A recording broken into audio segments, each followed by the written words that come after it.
Community integration of homeless population with severe mental illness. What does supportive housing, such as Housing First, look like?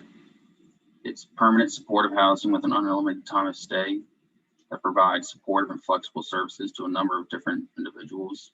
One of these main populations of individuals is the chronically homeless population with severe mental illness. Dominant severe mental illnesses include schizophrenic spectrum disorders, mood disorders, and substance abuse disorders. It provides housing protections and meets deficiency needs that are often plague the homeless. So what factors result in the relapse of such supportive housing residents? Homeless individuals with severe mental illness often struggle with the acculturation of homeless life. After many years of being in it, it becomes a coping mechanism for them. Interesting term I found was shelterization, which is an institutionalized syndrome of passivity, dependence, apathy, and neglect of personal hygiene. This syndrome can even affect non-psychotic individuals as well after many years.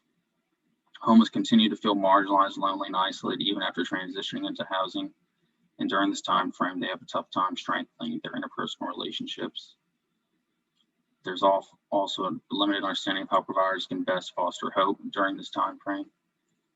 Some other big factors that result in relapse are non-supportive supervision from housing staff, superintendents, high availability of drugs for people with substance use disorders, and poor neighborhood quality. So my abstract talks about the community predictor of mental health recovery in homeless adults. And in this Housing First study, as mentioned, the health recovery model is talked about, and it involves a reorientation and a process of change that enables individuals to live satisfying and meaningful lives within the community. Some of the important elements of it involve hope and optimism about the future, clarifying self-identity, becoming empowered, experiencing connectedness to others, and exercising citizenship. It analyzes the four-dimensional framework, which is health, home, purpose, community, and of these four, health and community dimensions were the strongest predictors of perceived recovery. This community dimension involves the role of supportive relationships and social networks in times of need, overcoming the barrier of social isolation, opportunities for redefining self-identity from patient to person, and a positive association with neighborhood tolerance and mental illness.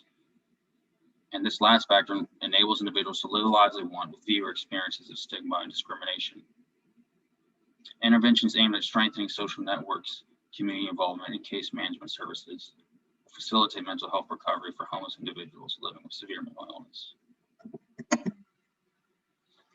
So some more interventions that are used to prevent chronic relapse into homelessness. Housing programs that focus on rehabilitation should continue to aim at combining mental health care with residential activities. This serves to help increase patients' autonomy and provide them with treatment and daily assistance. The prioritization of autonomy is very important with homeless individuals and should always be aware of and practice with them. Strong caring relationships between workers who facilitate transition into housing and the housed individuals who wish to feel valued. Federally funded healthcare programs for homeless people with defining features that include active outreach to individuals, integrated case management, close collaboration with community organizations, and guidance from community advisory boards. All of these factors serve to help nurture the community integration that's so vital to preventing relapse.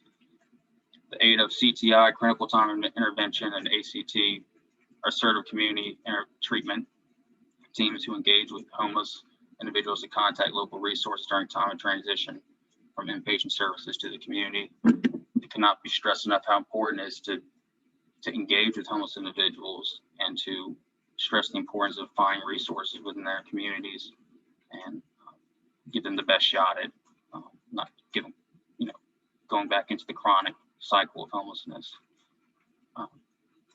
Programs aimed at early identification of housing instability and rapid rehousing of chronically homeless individuals with severe mental illness will definitely prove to prevent relapse as well.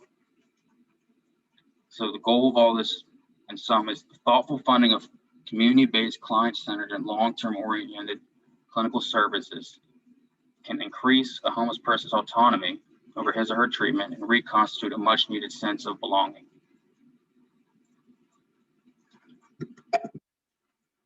my references.